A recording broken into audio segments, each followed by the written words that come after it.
Welcome, listeners, to another episode of Panel Pals, the comic book podcast for thinkers. We're your hosts, Jack Stewartson. And Diane Hitchings. And Diane, we have a very special guest on the program today. We do. I wrote a little bit of an introduction. Hopefully this is right. Zane Kordich is a filmmaker and curator. He works with the Edmonton Metro Cinema Society, as well as the Animethon here in Edmonton, working on their AMV music video contest. His short film, I Want Everyone to Like Me, is currently touring film festival circuits. Zane, welcome to the show. Thank you for having me. I'm glad to be here. Yay, so exciting. First Yay. Guest. Woo! Yes, Let's yeah. go. If you can't tell already. We usually do just like a warm-up kind of brief discussion about our lives or something that pertains to the subject for today. Zane, I wrote some interview questions. I hope you don't mind. Oh, I love it. Let's do it. Just to start, you just wrapped up, you were curating a series at the Metro Cinema Society, Cinematic Portraiture in Their Own Words, which is it was a series of documentary autobiographies. Is that correct? Well, there was one autobiography, and then the other three were made by, like, filmmakers about other subjects. So I guess more like a biography, kind of. What was it about that sort of work that drew you to the films that you picked for your series? Yeah. This is a relevant question for the manga. Yes, for our manga for today, yeah. Yeah. Oh, because I discovered early on that I think that characters are the most interesting thing to me in fiction, and I think that's because I grew up very immersed in fiction, and so I kind of conceptualize my life through fiction, and so when I see other people's lives played out in a medium I find interesting, I think it's really cool because then I gain an understanding of other perspectives, which then lets me get perspective on myself, and then it's just this cool, enriching thing. And so all four films I picked there were all films that I felt like you get a very authentic kind of unfiltered portrait of people who I find really inspiring and interesting. And so seeing those films on the big screen was so cool because I felt like it was just like hanging out with someone really cool for 2 hours. Even though I think the subjects of any of those films are not the conventional image of cool, but I think they're cool. And so I like stuff like that. And I think you can learn a lot from stepping into someone else's shoes for a bit. So that's my kind of favorite type of media. Yes, all of the subjects were very interesting. The sex pervert one was definitely off the handle, but very cool. Pivoting to anime and manga, how did you get into AMVs? You're an AMV editor, creator. Do you remember what your first AMV that you saw was? Yeah, it was, but it wouldn't fit into the conventional picture of like what an AMV is, but I saw the Paranorman teaser trailer set to Donovan's Season of the Witch when I was like 9, and I thought it was the coolest thing in the world, and I never heard music like that was like kind of folky, 60s, spooky, psychedelic kind of stuff, and I just became obsessed with it. And then from there, I think that was when I really unlocked the possibility of music videos as like the thing I liked the most. I remember that TV spot. It used to play a lot. It was around Christmas time is when I recall it. Whatever year that was. Yeah, that'd be like 2010 or something like that. Something like that, yeah. That's crazy. Diane, do you have history with AMVs? Only a little bit. Like, you know, you read manga, you watch anime, and you're like, this is cool, and then you come across AMVs, and you're like, this is cool. I'm definitely more from the fandom side of people making, like ship edits and stuff. I saw that a bunch when I was in, like, junior high. That's pretty much my extent. Not super well versed in AMVs, I'll admit. I literally had a flashback about ship edits the other day, or like shipping, because I used to be really into Invader Zim as a kid, which explains a lot. And I remember I was Googling stuff about Invader Zim, and I saw a ship between like fan art of Zim and Dib, and I was like, what is happening? Are they allowed to do this? What, the world is like falling apart. I remember that being like a formative memory. My first AMV, and this doesn't count because it's not anime, I suppose, but it was footage from Batman the Animated Series and Teen Titans of Dick Grayson, like, getting his ass beat, but it was set to Metallica, The Unforgiven. Oh my And god. it was so metal when I was like 9 years old. That goes crazy. Yeah. Did you think it was the coolest thing ever? Oh, absolutely. And it's not, but it kind of is, I guess. I don't know. Amazing. Oh. Zane, what prompted you to start showing your AMVs in a live setting? Like, I'm not familiar with that side of the culture. Is this like a normal thing? Are AMV showcases like a thing that happened, or did you invent it? I don't know. I thought I reinvented AMVs when I was starting in 2018 because I didn't know anyone still did them. I didn't go to conventions and all that. So I was like, I'm going to bring back AMVs by myself. I was thinking I was like operating like Jean-Luc Godard or like an experimental filmmaker, like revolutionizing the medium again. And then when I actually started Googling stuff after I made a few videos, I was like, oh, this is still like a massive thing.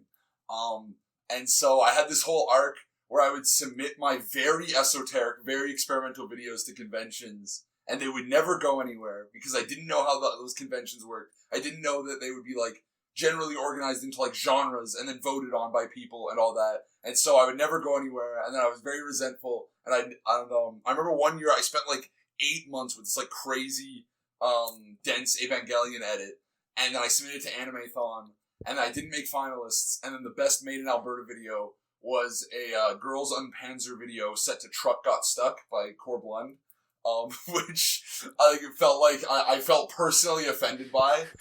But then, that's crazy. Also, by the way, an amazing video in hindsight now, but I was not ready to appreciate it at the time. But then a few years passed, and I gained a little more maturity, and I decided to just offer to volunteer with Animethon.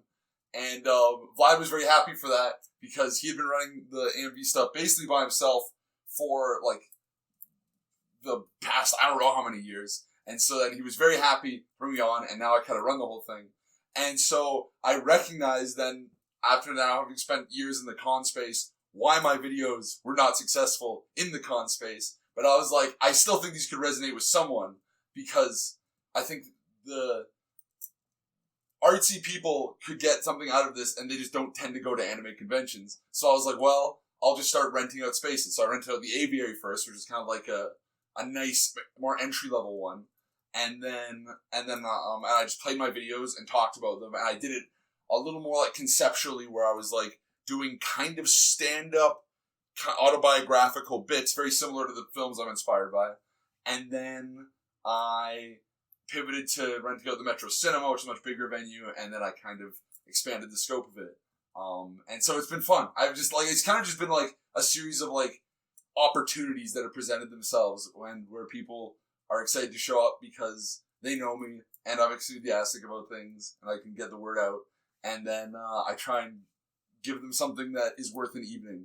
And so I like that because then I don't feel the need to impose my will on the unwitting attendance of Animethon who might not get my references to like David Foster Wallace and experimental filmmaking as much. And they're just there to see awesome anime battles, which I also really like, honestly. Running the contest, I've taken great joy in more simple edits and stuff, which I thought I was above before, and now I just really enjoy them. So that's kind of my whole journey there. Yeah, for folks who haven't been to your show, it is like a live show. You're not just standing up on stage at the beginning of the night and going, okay, I made these, and then showing them in succession. You're like, you give a presentation for every video that you showcase with anecdotes or histories or like pseudo-philosophical quandaries. Your bit about buying up used Diary of a Wimpy Kid journals is incredible. That is something that needs to be seen live in person. It's amazing. Yeah, no, well, I enjoy that because it's like, because I recognized that the whole medium of AMVs is kind of like, here's a show I like, here's a song I like, here's some esoteric connection I made between them, and now it's presented without context. Like, the whole context of, I watched this anime series or this movie, and I gained these things, and I listened to this music, usually in the context of an artist's discography or an album or something, and used these external things to inform my perspective on this music, and then I use these two very sensitive perspectives to find common ground, and now I'm presenting it without any of that context, and so that's difficult. And so I'm like, well, how can I build that context? And I'm like, well, I would grow up listening incessantly to, like, Mark Maron's WTF podcast and stuff like that, like, because I was really interested in, like, the autobiographical internal life of all these, guys. And so I was like, well, what if I meld that thing I like with the AMV stuff I like, and then it just, it's a fun thing. So, yeah, I remember, just like to kind of, anecdotally, to build off that, I remember I sent my aunt the recording of my last show, and she said she couldn't hear what I was saying between the videos, but the videos themselves were good. And I'm like, you missed like 3/4 of the thing. Show. That's the show. That is the point of doing the thing. And so it's like, it's stuff like that where I'm like, it just slip on my head and say, okay, I really do care about the whole picture. And I've also tried to, like, branch out and kind of help other people do that too. Like, I did a show a little bit ago that was at a smaller venue, and I invited a bunch of local artists that would, like, edit AMVs, and then they would give little presentations. And it was just cool to see, like, what they say, like, how they contextualize stuff. And yeah, so it's a cool thing. You were speaking on your involvement with Animethon a little bit earlier, and I was going to ask you how you got involved, and also, as a judge, what do you look for in an anime music video, in an AMV? Mm-hmm. So, that's interesting. So, yeah, I got involved just because I just blind sent an email to the volunteer, and I was just being like, hey, if you have any openings, particularly with the AMV program, I'm happy to do it. I just thought I would be like a gopher. I would just go, like, get things or whatever. I didn't really know. And then, like, Vlad, who's, like, the co-director for the whole con, or previously co-director for the whole con, would just message me and be like, you like AMVs? He's like, yeah. He's like, what do you do? He's like, well, I've made some AMVs. I've talked to the AMV editors. I'm in these servers and stuff. And he's like, okay, you're hired. And you can now co-run the whole thing with me, basically, which was awesome. And working with Vlad's been so great. And this year's the first year I'm taking over the full contest. It's all me. I've been watching, oh my god, over the past 2 days, I've literally like 4 hours a day. I'm just watching AMVs because of all the last minute submissions to get it out before judging and stuff. So yeah, all that stuff's been on my mind. And so then when it comes to judging, it's really interesting. And over the past few years, watching about like 200 or so AMVs a year has been interesting because I've developed like very specific sensitivities. And so I brought friends on to help with the judging and stuff. And then they'll be like, I don't know what to look for when I judge. And then when I try to explain like things you can look for, I really don't know. I don't even know anymore. And like, even when it comes to like movies and stuff I like anymore, I find it harder and harder to actually describe like set criteria. It's more so I'm just like, I've kind of just really embraced like if something feels good, then I really like it. And so especially with AMVs, I've noticed that I really gravitate towards videos that have, because with AMVs I've noticed if you want to do well at a con, and most of the videos that make it to finalists, they have a very succinct message, or not even message, but like you get the point of the video very quick. It's like, for like with a comedy video, it's like this character is doing this absurd thing, and then it just like, you know, you get it. Or like a dramatic video, it's like, okay, this video is about this character arc, and it's all very tight, and it's all like, and that makes it watchable. And I think about this review I saw for a short film the other day, where someone's like, I've just gotten to the point where I just want short films, instead of being these picaresque, spanning, like, you know, tales, to just tell me something directly. So, but I'm kind of the opposite. I really like AMVs that I watch it and I'm like, there's something intangible here. And it's funny because that is usually accomplished. I have like a little spreadsheet where I have my favorite AMV per con for the past like 4 or 5 years. And it's always videos, most of the time, 90% of the time, by like kind of no-name editors that just are trying something, and it's just something kind of indiscernible. It was like last year there was a video set to the anime Sunny Boy with this song by, was it Tiger and Bear, I think was the group's name. I was unfamiliar with the anime, unfamiliar with the song, but just something about the way they edited had all these little hints of like these emotional strands and stories that I thought was so exciting and mysterious and cool. And so I just noticed like that's what I really latched onto. And then I got to meet that guy at my last show because I invited him out because he's a local editor. And, like, I was asked about the video, he's like, yeah, I just made it because I like the song, I like the anime. And I'm like, that's a great reason. That's a great reason to just go and make something. And, yeah. And the last thing with that is that I watch so many videos, and then when the contest is running, I have so many things on my mind, because I have to be like, okay, we wanted the room to do this time, then we have to go and do a sound test, then we have to do the videos and all that stuff. So, like, I'm very stressed. And then during the actual contest, I get the chance to just sit there and watch it play on watch all these videos play on the big screen.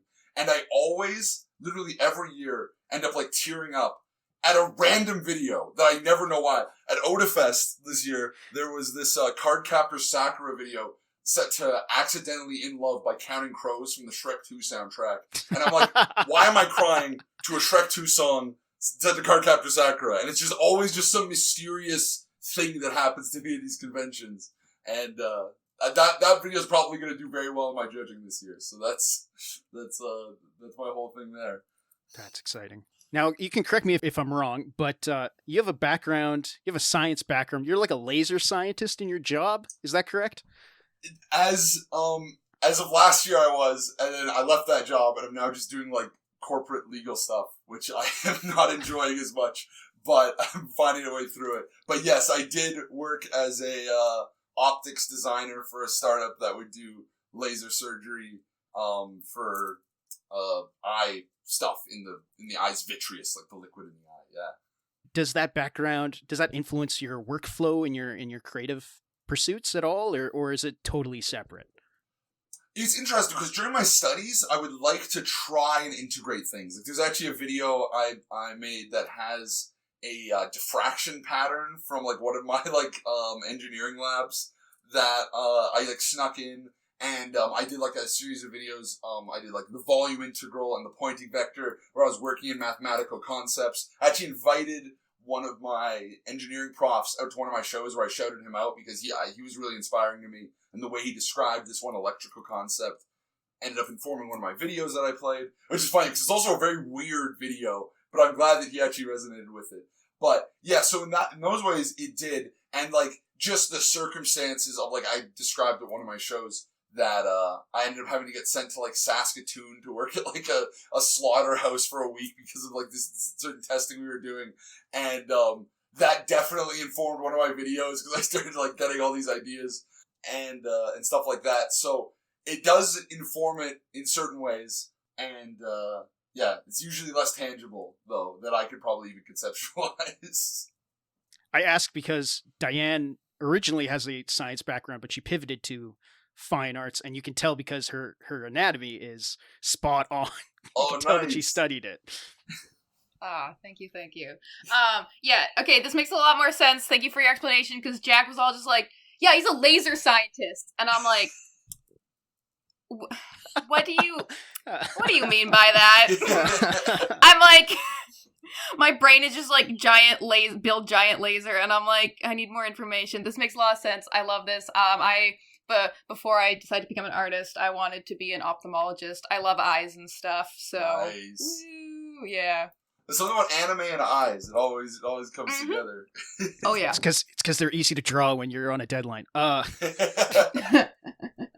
Speaking back on your creative process, your short film, I wanted to ask you, it's great. I loved it. I had a lot of fun watching it. Is it a short film or is it a pilot? What direction are you taking this thing? So I'd only ever conceptualized it as a short film, but then I showed short film, they're like, this kind of feels like a pilot. And so I would like to do more with it. I would need, I have a little outline prepared for another short that would follow some of the characters from that short again. Although I'm probably going to recast myself in a different role. We'll figure it out. But yeah, no, I never planned it. In fact, so much of that thing was just written by, like, the seat of my pants and, like, improvs and, like, figuring stuff out. But I appreciate that it feels like a world people would want to return to, because, like, people would just be like, oh, nice thing. I never want to say anything more from that.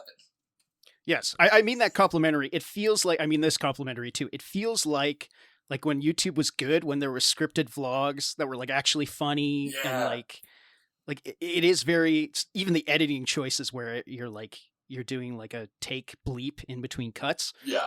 I loved all that. Claygrounds has got to be based on a real thing, right? That feels so real. Like, I laughed.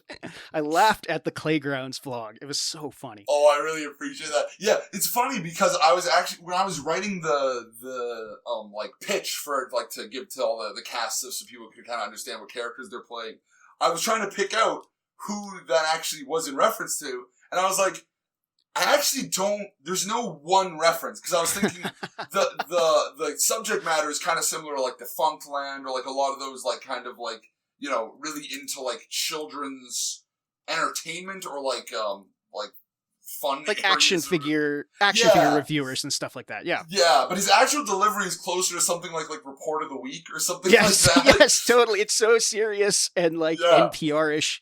Yes. Yeah, it was so funny because when I pitched that to the rest of the cast, they all thought he was going to be like an influencer, like a really high energy YouTuber, and then me and Logan, the friend who plays that role, we were like, no, we know exactly how we're going to play this. And even the music that plays when that sequence starts, at first I was going to try like Kevin MacLeod Carefree, like the xylophone, like children's music. But then it just didn't feel right. And then I just looked up science research music and put the first result in, and it felt perfect. It was like, this is what this guy conceptualized it as. This is research. This isn't like a play thing, which I loved that scene. Loved it. And I mean, I say this every time we chat. Every time you reference Infinite Jest, you're like the only person I know who knows what the hell Infinite Jest is. And so I laugh every time it pops up in your work. It's so funny. I appreciate. I was reading Infinite Jest today. I'm still working my way through it. I'm trying my best. Yeah. Good luck, man. That's It's a joy.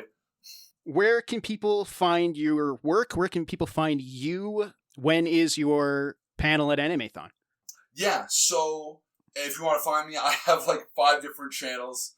My main AMV channel is called Prostrate Constantly, and I'm so sorry for the other results that will pop up when you try and Google that.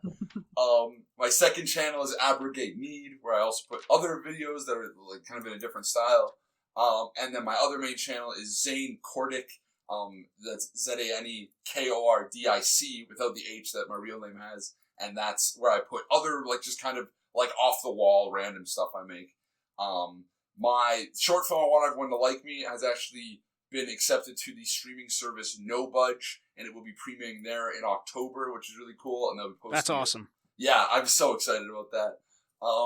And then for Animethon, I will be there all 3 days. I'll be doing probably a Beach Boys panel, a Beatles panel, an experimental AMVs panel, and I'll just be in the room for like the AMV room. It's one of the bottom floor rooms at the convention, and I'll also be running the AMV contest. So you will see me at any of those events if you come out to Animethon, which you should, because it's a lot of fun.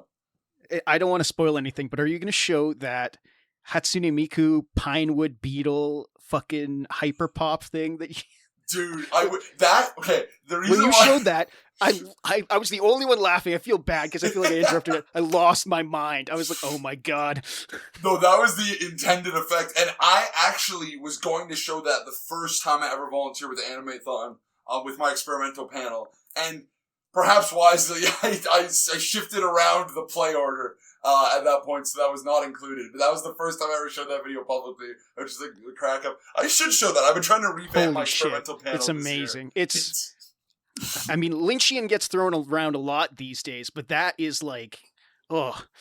It's crazy. I actually, I had to jump through so many hoops to actually contact that person because I wanted to know just what they're like, and I actually did. And they're very friendly and like so normal from what I expected from like a very unhinged YouTube channel.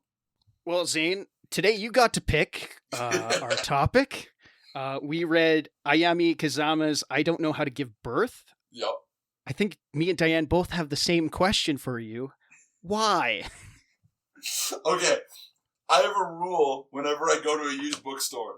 If I find a manga that is a one-off and is about characters that are not in high school, I will buy it, no questions, and usually read it on my way home from the bookstore. And I think actually all 3 of I gave 3 potential options for this, and all 3 of them were from that. And I started reading this, and it was like the most inspired I've been by something in a while. And I didn't even know, because my exposure to autobiographical comics started with Joe Matt's Peep Show, which Great book. Yeah, it's crazy. Which I read through, because Ronald Bronstein said that was his number one influence on Frownland, which is one of my favorite movies. And so I read that and it blew my mind.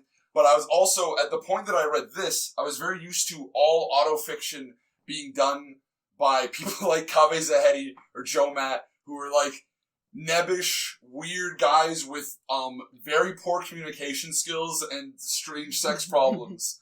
And I was like, there's got to be something else like out here for these kind of things. Because like I said, I like different perspectives and different things. And so this was so perfect because this is coming from a woman, like inseparably woman's perspective is interesting, but also describing a phenomenon that I will never have access to. I have no access to, and is just, and like done with such detail. I was like, this is exactly what I'm looking for. And so I obsessed over this thing, and I would talk about it to everyone I know.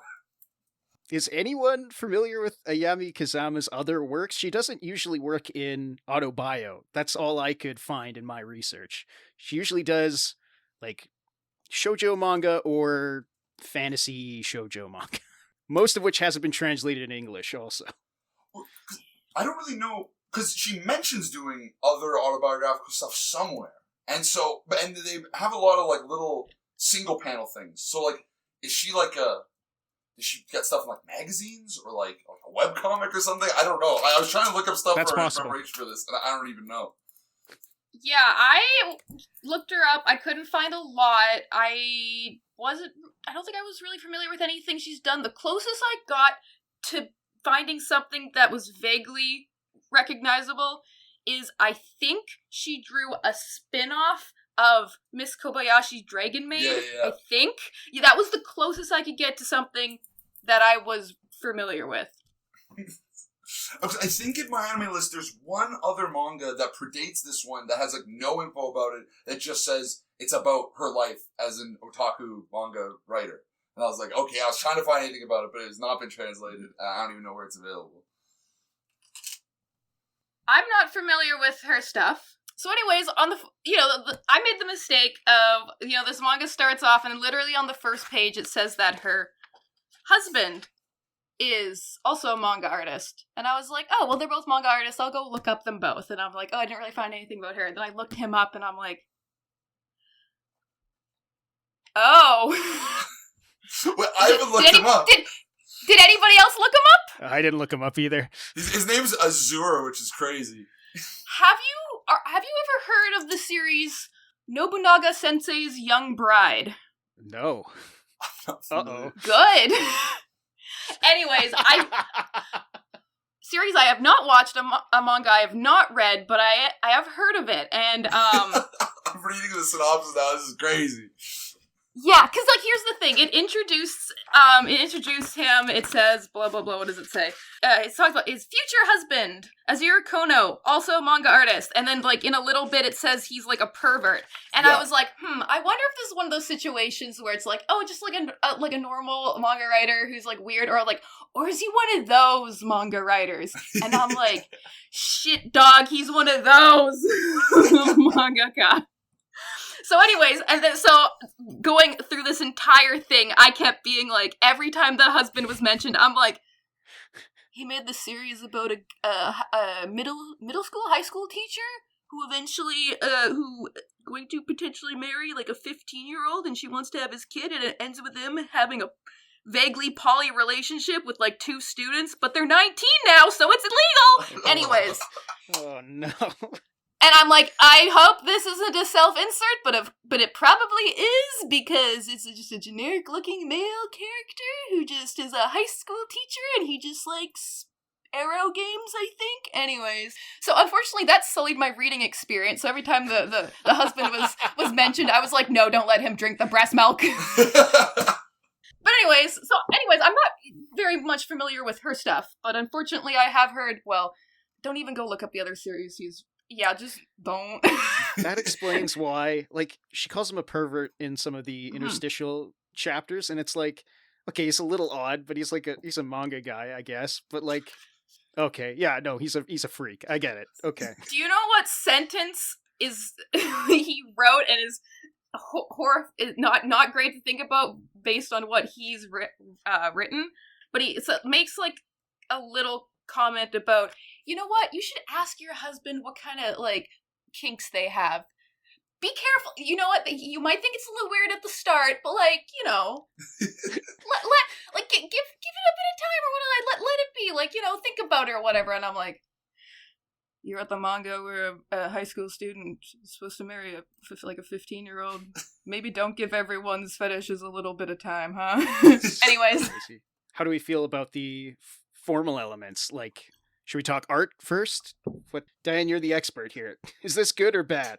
Expert at what? Manga or this manga, kind of correct. manga? No, manga. It's like pretty normal. I was gonna say exceptionally passable, which sounds derogatory, but it's not. Like, for this kind of like cutesy kind of relatable story, it's very, everything I want to say sounds kind of mean. I was like, it's very, run of the mill sounds mean, but like that's what it is. It's very serviceable. It does the job, and it's like normal for what the genre is. You know, the way that they're using like screen tone, the way that there is using like metaphorical like imagery, like the nipples are being like personified or whatever. Yes. Like these are things that are pretty like to me seem pretty standard for like this type of storytelling and like kind of a slice of life kind of vibe. Yeah. It's good. It's nice to look at. It was not painful to read in any way. It's easy to read, easy to follow the storylines. Sometimes there's a lot of words on the page, but like, whatever. I'm not gonna complain about that. It's literally someone telling a story about their life. It makes sense that there's not like extended fight sequences where all you're reading is just like sound effects. That makes sense. So the fact that it's a little dense with text makes sense and works with the story. I'm not gonna complain about that. Yeah. Zane, do you agree? Like, Yeah. like what made you keep this? What made you remember this?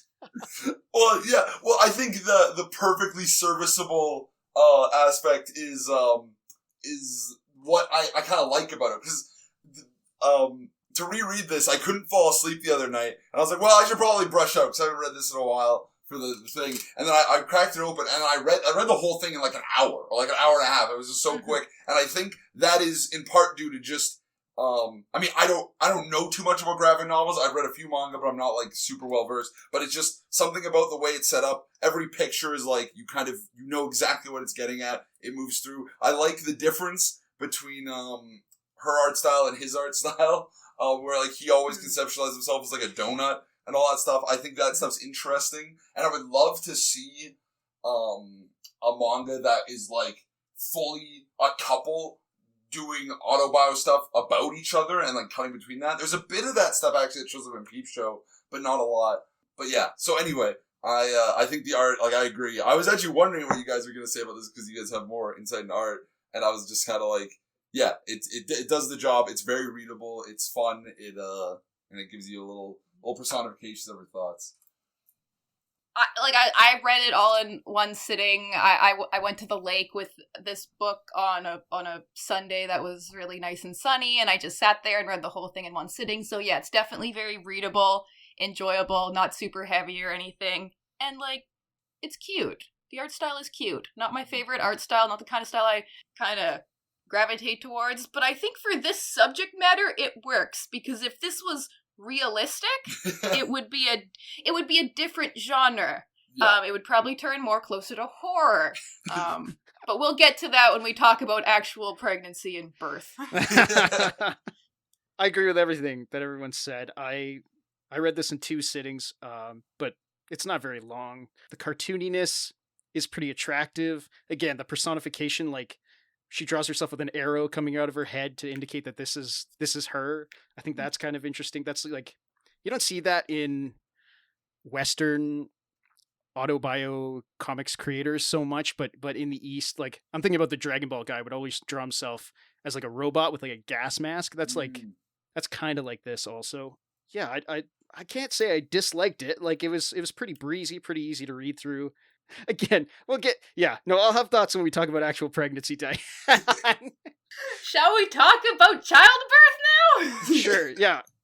The art section to the childbirth section. I have questions for you guys. Coming into this manga, how much did you know about how pregnancy happens? But like the whole process of pregnancy and childbirth and that sort of thing. Zane, you want to go first on this one? Yeah.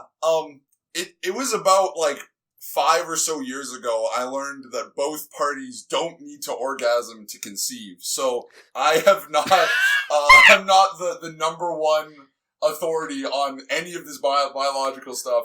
And I definitely learned way more from this manga than I even took a university. In my engineering degree, you get like 2 electives. And my 2 electives were linguistics and human sexuality. And even then, they get more into like the parts rather than the like the whole process. So I still was very in the dark about the actual biological changes that pregnancy and childbirth brings on. So I learned so much from this. I'll show my ass a little bit. When I was getting into middle school, like we were taught sex ed, and I was doing okay from like grades 5 up to 7, and then they started showing cross sections of the inside of people's bodies, and I would black out. I would get so nauseous. Wow.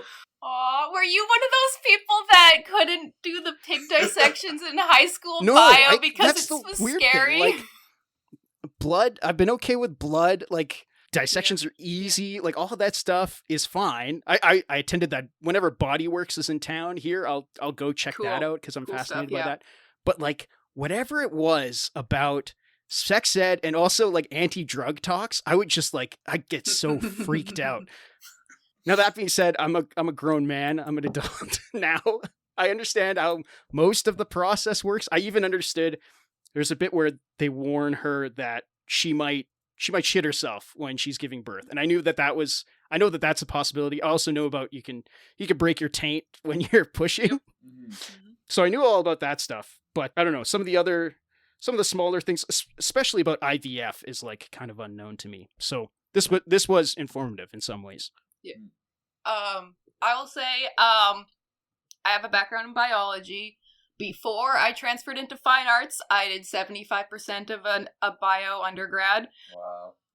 A lot of it was about human genetics and stuff. I am also a girl, and growing up, you learn a lot about puberty, you learn about sexuality, you learn about childbirth and all that stuff, blah, blah, blah. I remember learning about this in high school biology. I remember having to watch the birthing videos in high school. Do you guys remember that?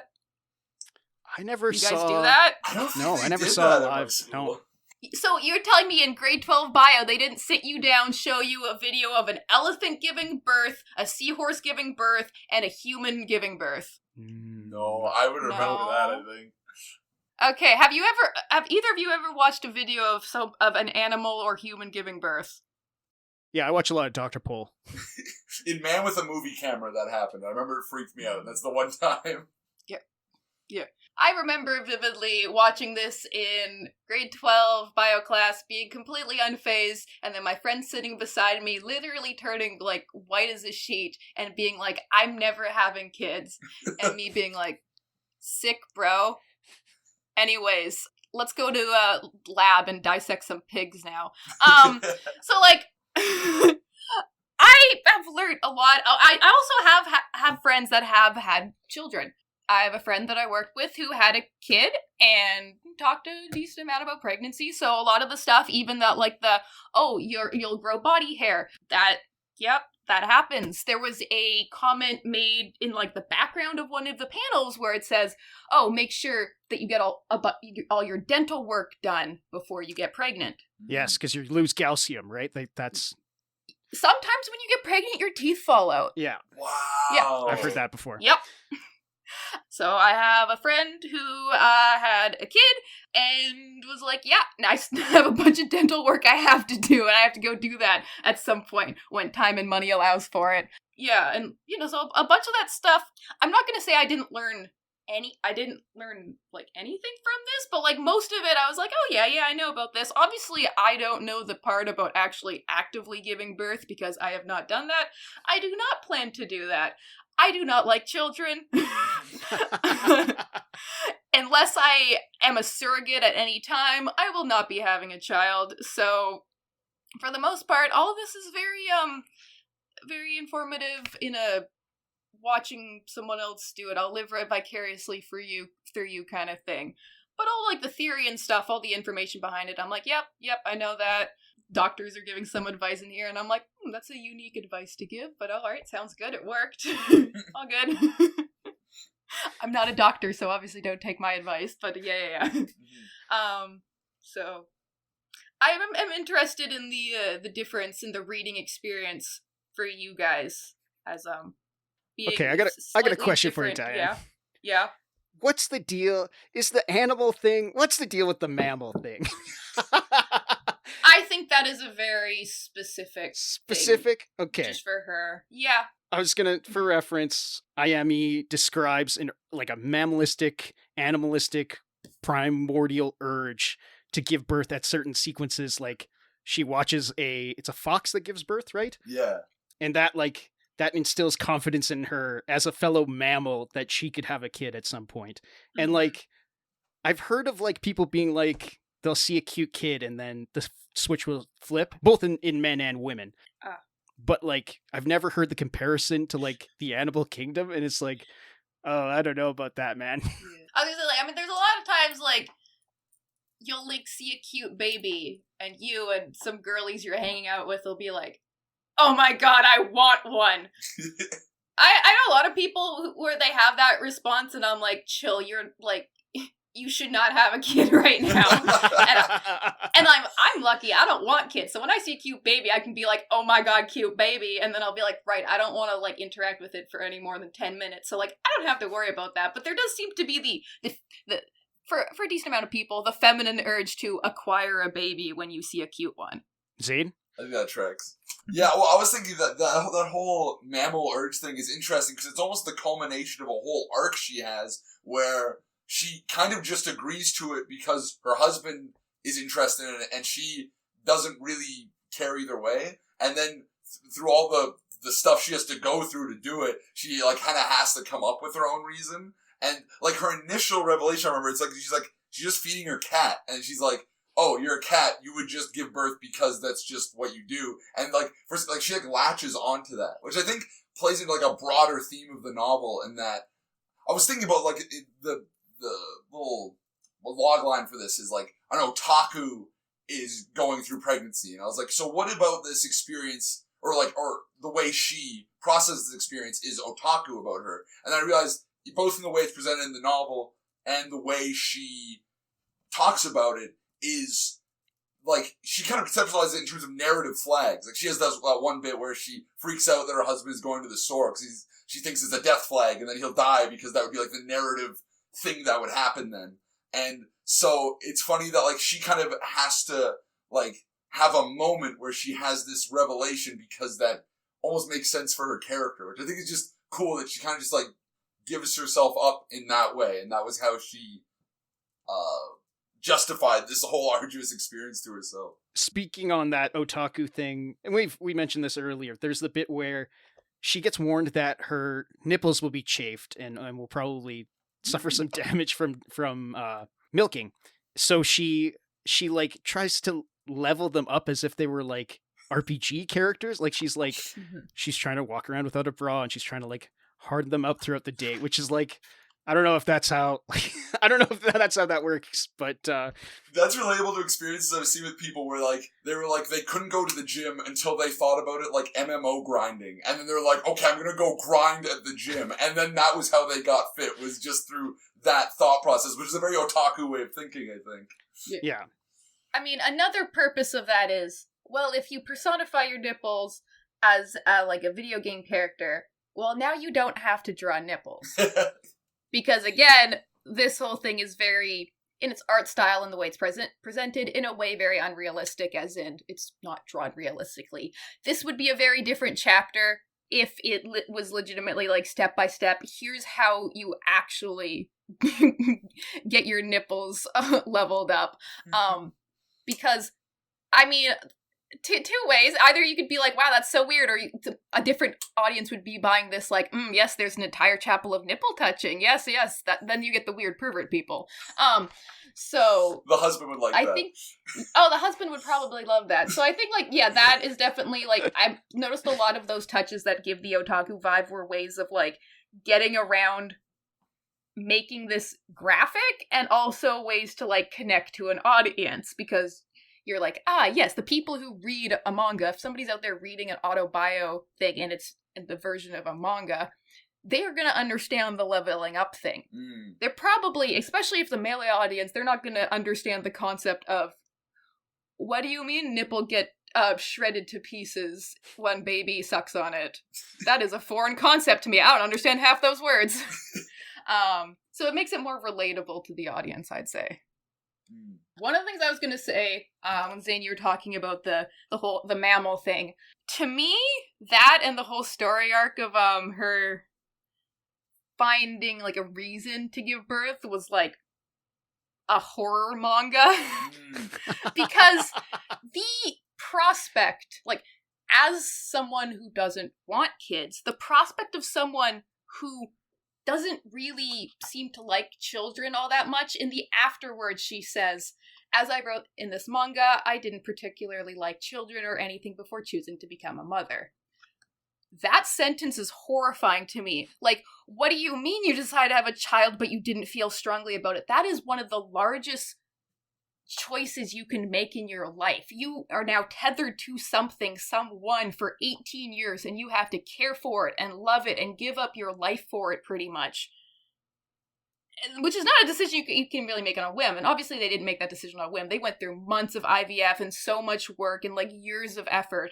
And so like I commend her so much for having that perseverance.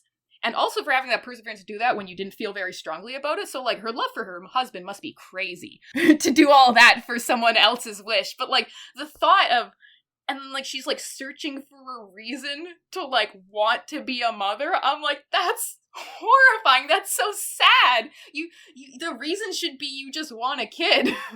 I mean, there's social pressures, both in the East and in the West, for young women to get married and then have kids, right? Like, that's not uncommon, I have to say, unfortunately.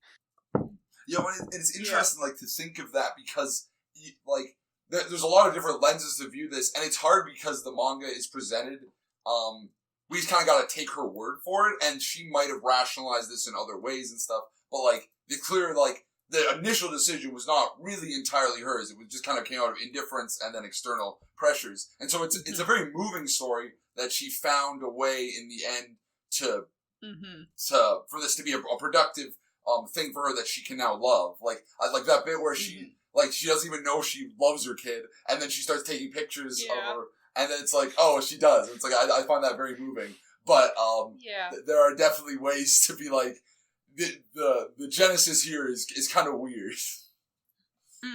Yeah, the postpartum chapter is like crazy. Not crazy in like she hates her kid and she becomes a psychopath, which is like not typical of people who have postpartum depression. Like, I imagine this is probably more the norm of what happens immediately following after a kid. Like, that uncertainty, I guess. Yeah. Yeah, I'm like, we're all sitting here being like, I don't know, don't have kid, can't really voice that yet.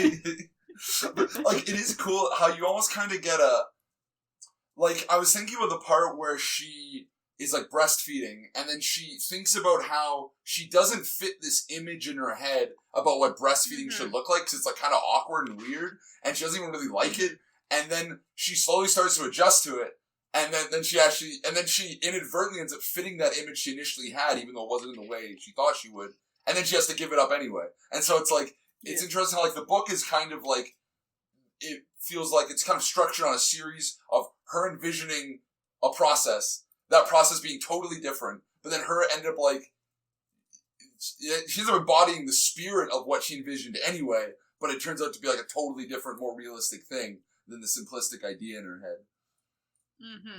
Yeah, and it goes through that a lot, like the maternity underwear part, and the actually giving birth part. There's a lot of, it's like the idealized version of motherhood or pregnancy, which, I mean, I don't know where she got her idea of it from. There's I'm trying to think. I've only read a very, very few manga that involve actual pregnancy as part of the plot line, and not just like, yes. I mean, technically, pregnancy is part of the plot line in Naruto because the main character gets born and it's vaguely important, but like that doesn't count. Yeah.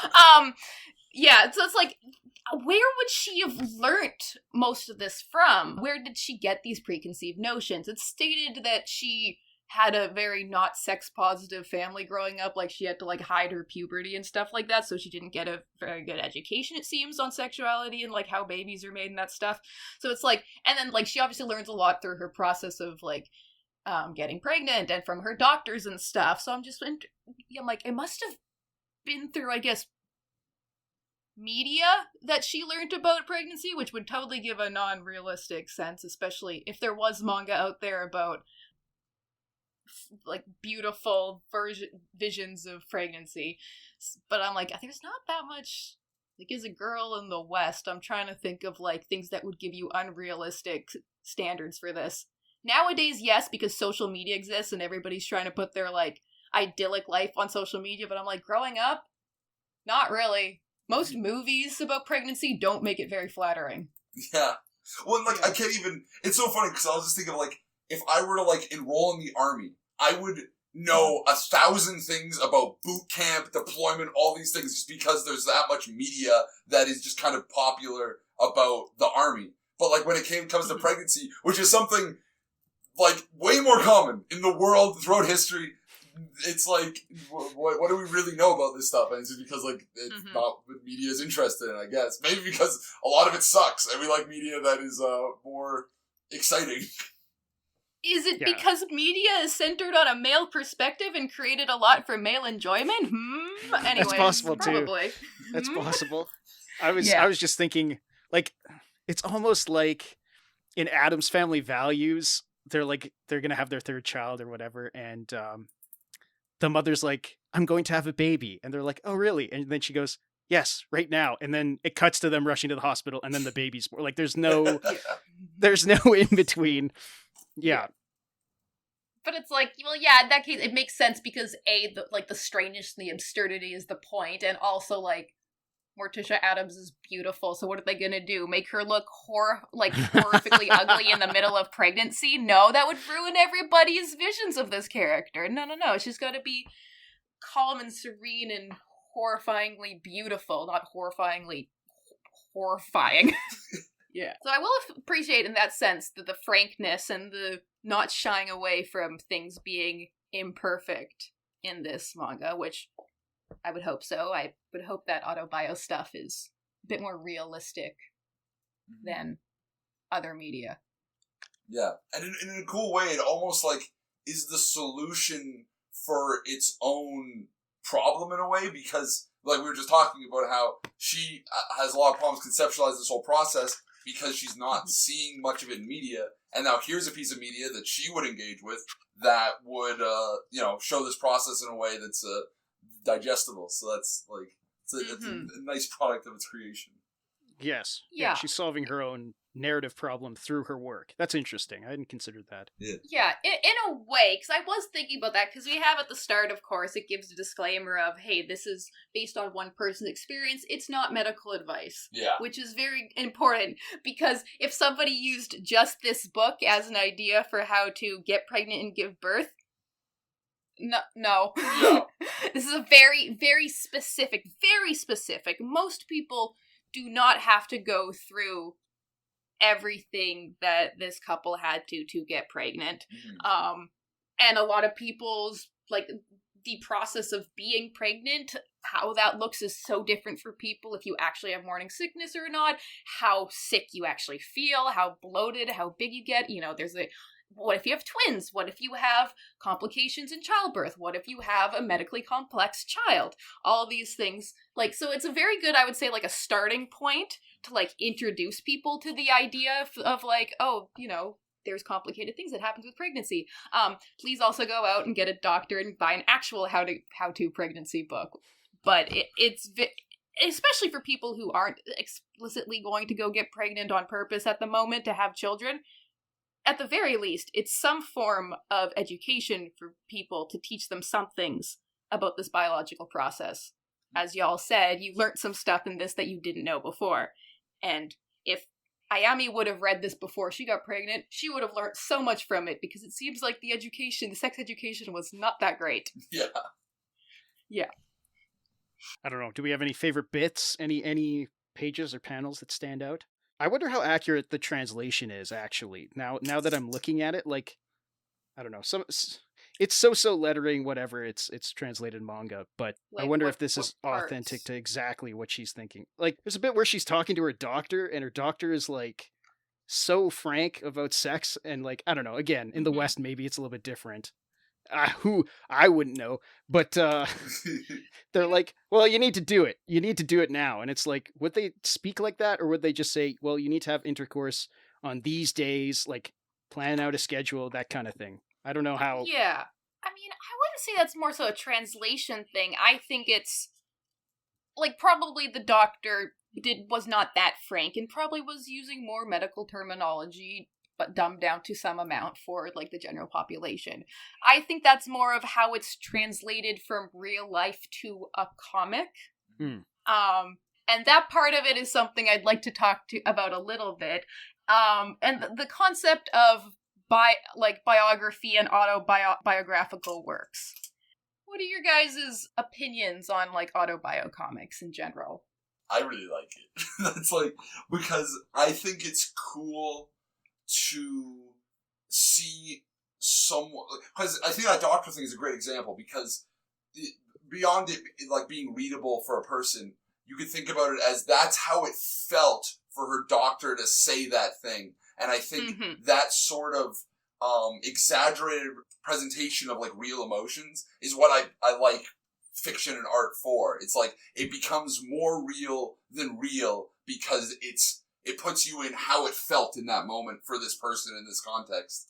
And so that's what I like about autobio stuff, where like I was saying, like there's a lot of stuff in Peep Show where it's like Joe Matt can like blows up these like little moments of emotion in ways that I'm like, oh, I relate to this specific weird small thing. And it happens a lot in this manga too, where it's like I haven't been in this experience, but like there's just that feeling of, you know, I think for example when she is like pushing in labor and like the nurse makes a little comment to her and then she just like crashes out, even though it's like not that proportional. But it's like when you're really stressed out in that moment, especially because she's feeling like the worst pain she's ever felt, that I was like, oh, I relate to that, and it's shown in a way like with her like crazy expressions there. I'm like, oh, I feel that. And now I can like process my own emotions when I've been in those states through this exaggerated depiction, which I think is cool.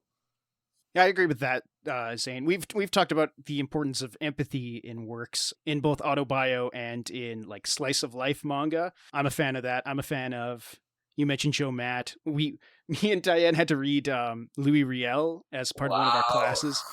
And I think I was the only one who liked that book in our class, but I felt so bad being like, this was physically painful to read. Why does it look like this? Why is it so boring?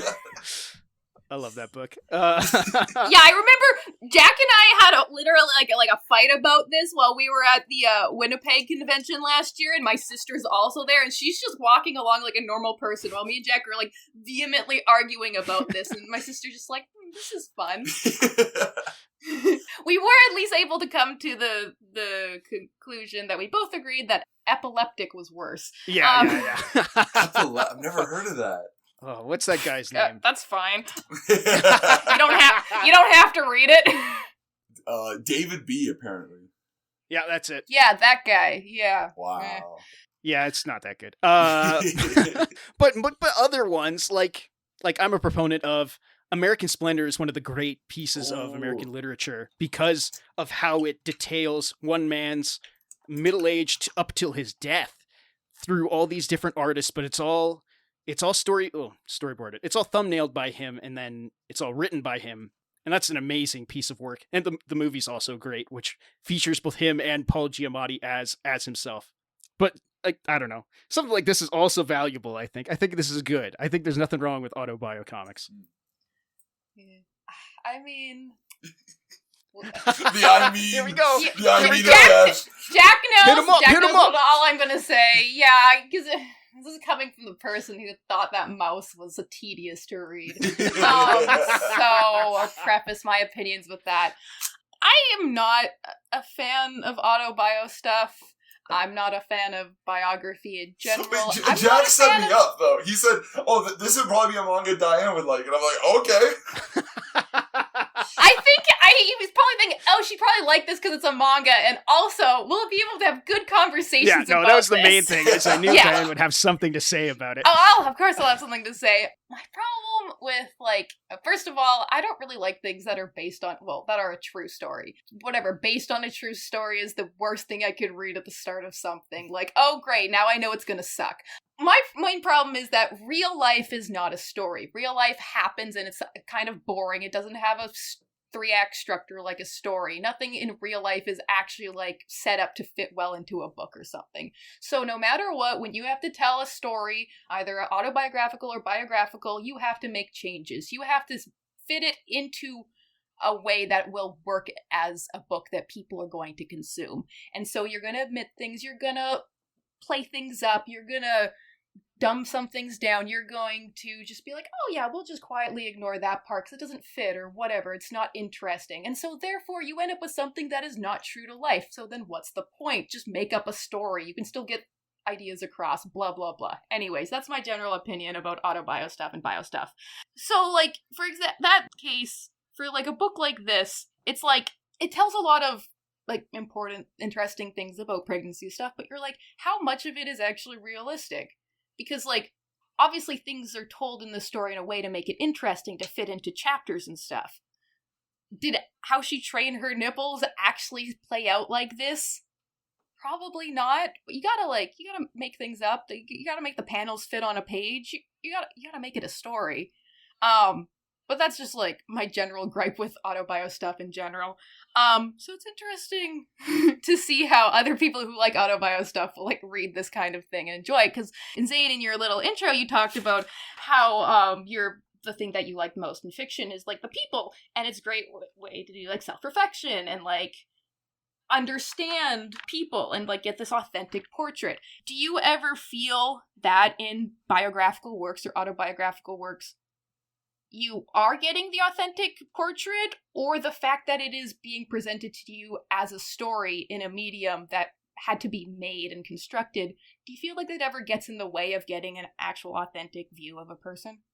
That's a great point, and I have the virtue in this case of being incredibly gullible and never thinking about those things. So I think that is the biggest thing, because it's interesting, because that's actually ties into my programming series at Metro, where I played a film called Portrait of Jason, and when that's a film about a gay black street hustler in the 60s who is just being interviewed for it was a 12-hour period, then it's cut down to an hour and a half movie about his life. And when I listen to he's a lounge act. He's a huge storyteller. He tells these big stories. When I watch it, I don't disbelieve a word he says. I'm just invested in these stories, and I see them play out in my head as he says them, and I just go along with it.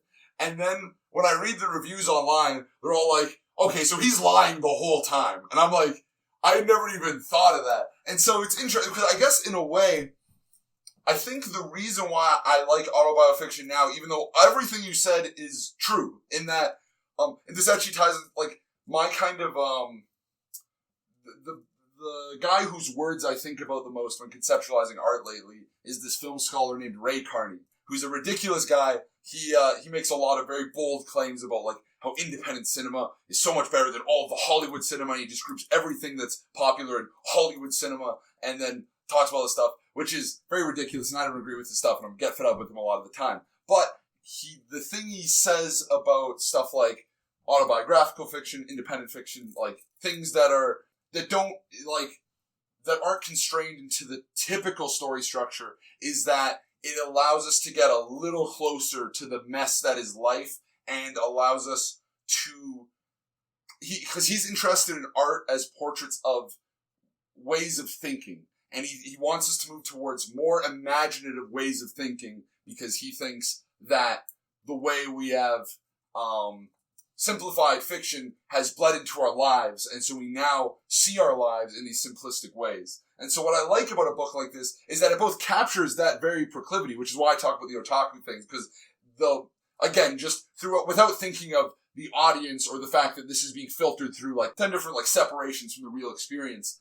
I also just think about the fact that I take this as her word of what she's thinking, and what she's thinking is a simplified perspective, but yet that can't help but be confronted with the messiness of reality through this insanely unpredictable, biological, real phenomenon of pregnancy. And so I think the book almost takes on like these greater messages beyond the experience of pregnancy, which is like a very important thing to begin with, but also then goes beyond and then commentates on the ways we see our own experience, which I like to think about because I grew up conceptualizing my life like a Sweet Life of Zack and Cody episode, which led to a lot of problems in the way I see the world.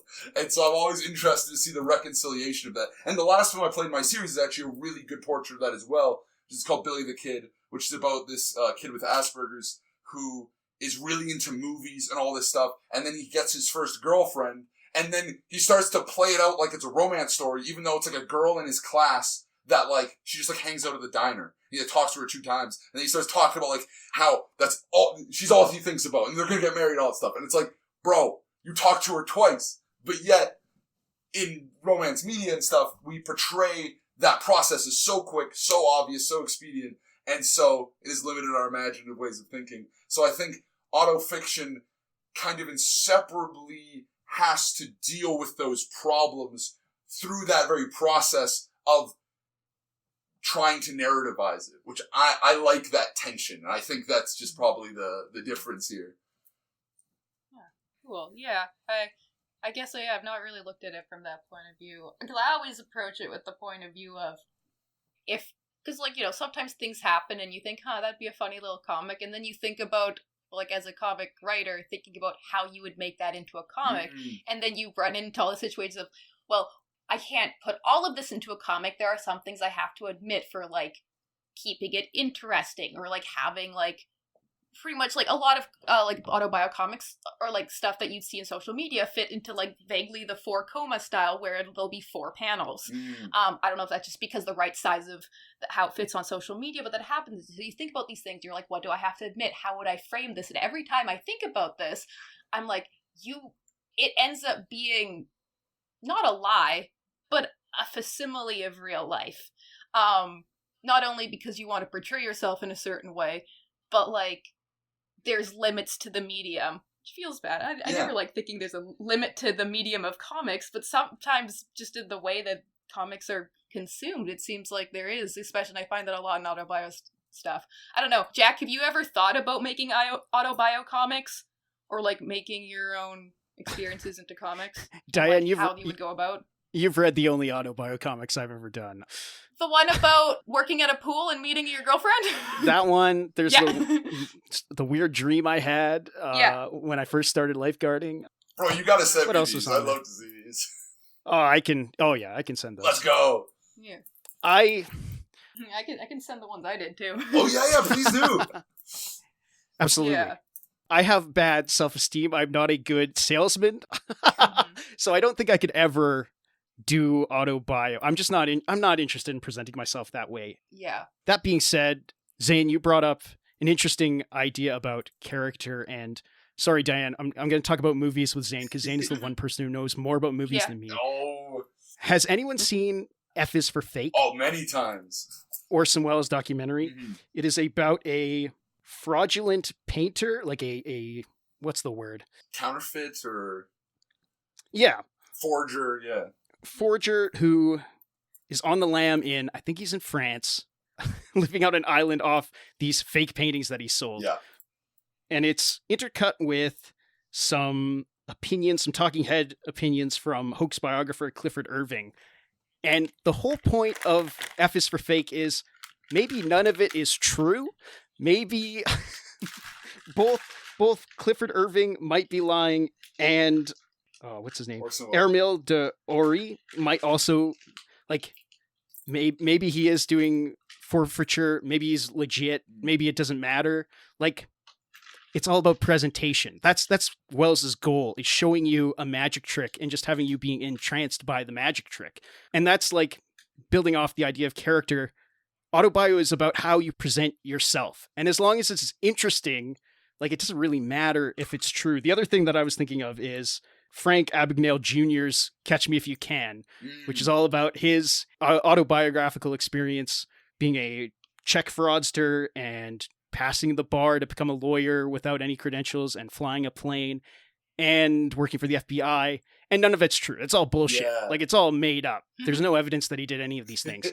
But the book is great. Like, it reads really well. And the movie is fantastic also. It's a fascinating story. Too good to be true, but you still kind of want to believe it.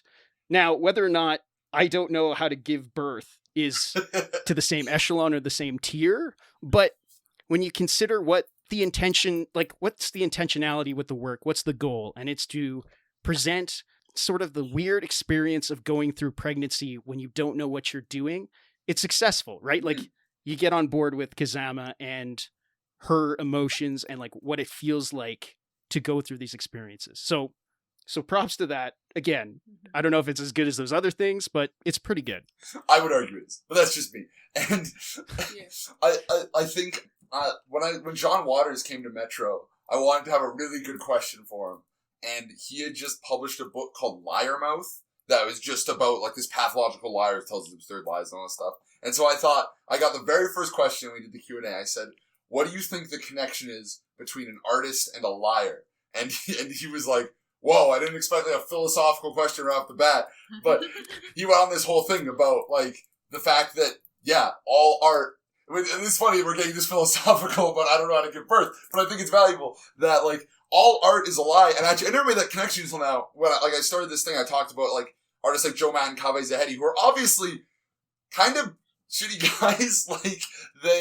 Like, they're kind of manipulative. They're very kind of weaselly. And I was like, so why is that so common in autofiction that I see? Like, and I was like, oh yeah, because they're used to lying. They've done this their whole life. And so that's their whole thing, yeah. Yeah, when it comes to putting that into fiction, they don't have the response that Diane has, like, oh, this is actually kind of irresponsible because I'm now not showing this full picture. They're just like, I don't care. I do that every day.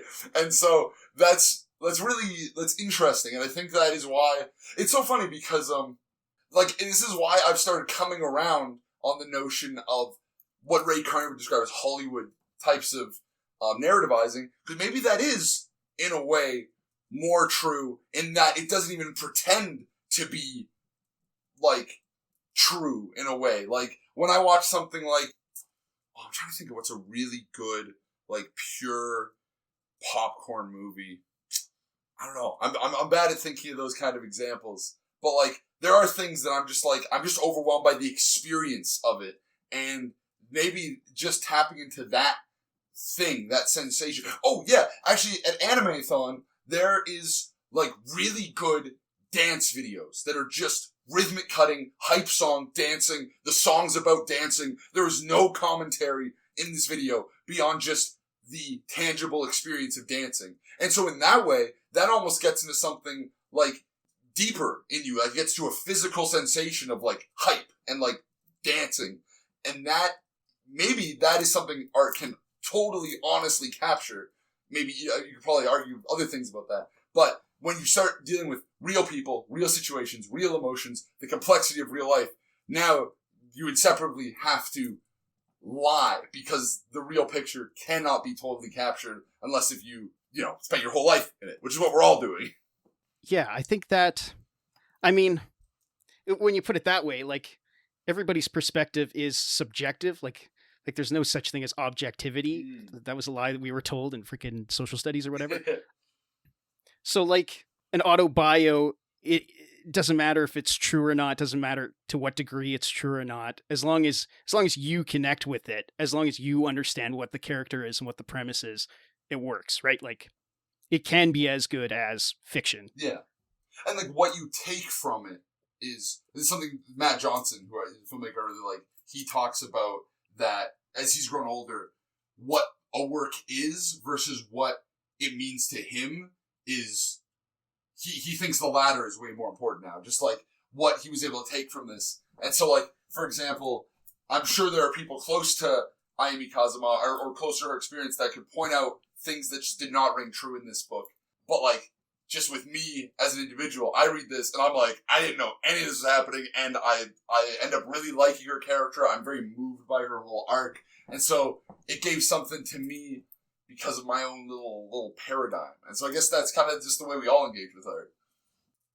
I don't know. How do we want to wrap this up? Diane, do you have like a thesis or any other questions? If you want, I can give some, if anybody wants to do more mangaka autobio reading, I have a couple that I've read that I enjoyed, and I can give those as reading suggestions to people. Yeah, go for it. Yeah, please. So, the artist Akiko Higashimura, who is the mangaka of Princess Jellyfish. I don't know if anyone has heard of it, but it's a very good series. More of a shoujo artist. She wrote an autobio comic about how, like her experience being an artist and growing up and becoming a mangaka, and I really like it. Her art is beautiful and a little more realistic. A very fun one, which is interesting peek into family life. The mangaka Paru Itagaki, the creator of Beastars, and also the daughter of Keisuke Itagaki, the creator of Baki, made a autobio comic, and it's very interesting. It goes over like her family life, and she has a very interesting family life and also an interesting drawing style, so it's very fun.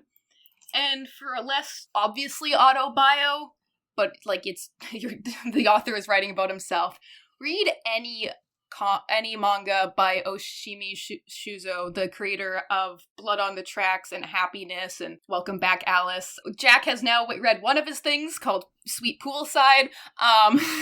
Yes, it's this guy. Sweet Poolside's crazy.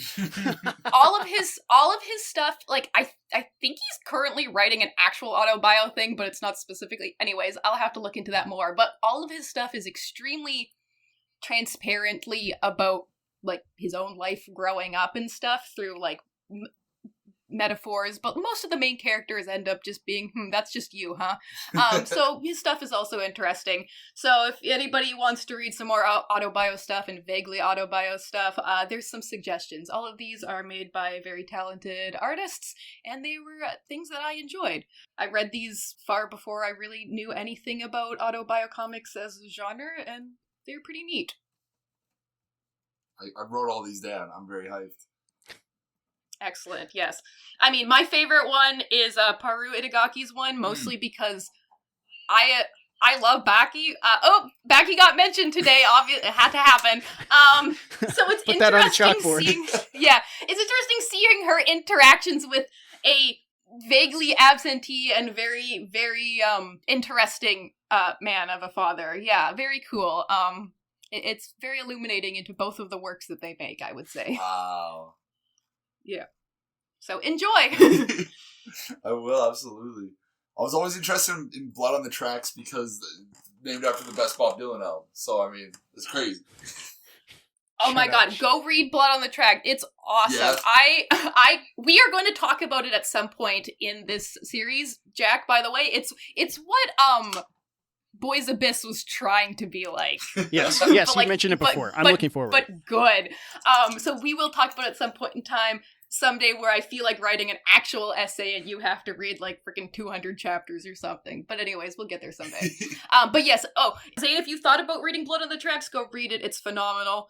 He's one of my favorite mangaka because he's just a weird guy. Wow. Weird little guy. That's hype. Yeah. Zane, any final thoughts on this work that you've brought to us? I like it. I'm very glad I randomly found it at the WeBook in on White and was like, I don't know how to give birth. Let's go. I don't know how to give birth either. So let's figure this out. Yeah. WeBook in mentioned as well Again. today. Let's go! On a roll. Dude, we're 3 for 3. We got a Matt Johnson, Nirvana the band mention also. So Yeah. Oh, that's great. Hell yeah. Yeah, and I appreciated having like a crazy combo about this. We went a lot of places. That's usually how the show goes. It just gets sidetracked by some insane conversation that's way too deep for a dumbass comic. So good. That's the way to do it. Well, Jack, what about you? I think people should seek this out. I think it's, especially if you have questions about, like, the subjective perspective of pregnancy and what troubles can arise. Not necessarily what will arise, but what can happen. Again, don't use it as gospel, but, like, it is an interesting, I would back this up with, like, what to expect when you're expecting situation. The movie. Yeah. No. I would also say, if you are an otaku guy out there and you want to know a single thing about a woman, this is maybe a good gateway for you to understand any fact about being a woman. You know what? Shout out to this manga. I ended up talking to my mom after this, asking about her pregnancy with me, and that was a very illuminating convo. Very different from this experience. She had like a C-section and everything, so that's like a whole other thing. But it was cool. OMG, same. I was a C-section too. Wow. Yay, C-section babies. Woo. Oh, That's crazy. that'll make us triplets. Oh my god. Oh, you were a C-section too? Yeah. Oh, you know it. It must be something. Hell Something yeah. in that process. Something in the Edmonton water, probably. Yeah, probably. But yeah, I was grateful because it was nice to, like, now I had, like, even though these are things I should have asked my mom anyway, but it was just prompted by a manga, which is very, very telling of me. But yeah, it Nice. prompted a nice combo. Awesome. That's so great to hear. Thanks for listening. You can find me, Jack Stewartson, on Blue Sky at Phantom Power Press, spelt with an F. You can find me, Diane, on Instagram at @1littlegremlin. That's @1_little_gremlin. You can find me on Instagram under Prostrate Constantly, and then it also says Zane Kordich. And then you can find me also on YouTube under Prostrate Constantly and others. If you'd like to follow the show, you can do so on Blue Sky and Pink Leap at panelpalspodcast.bsky.social. All of our links are in the show notes. If you like the show, please rate and review on your podcast provider of choice. Panel Pals is a Jack Stewartson, Diane Hitchings co-production with editing by Jack Stewartson. Our musical theme is found by Stemchamp.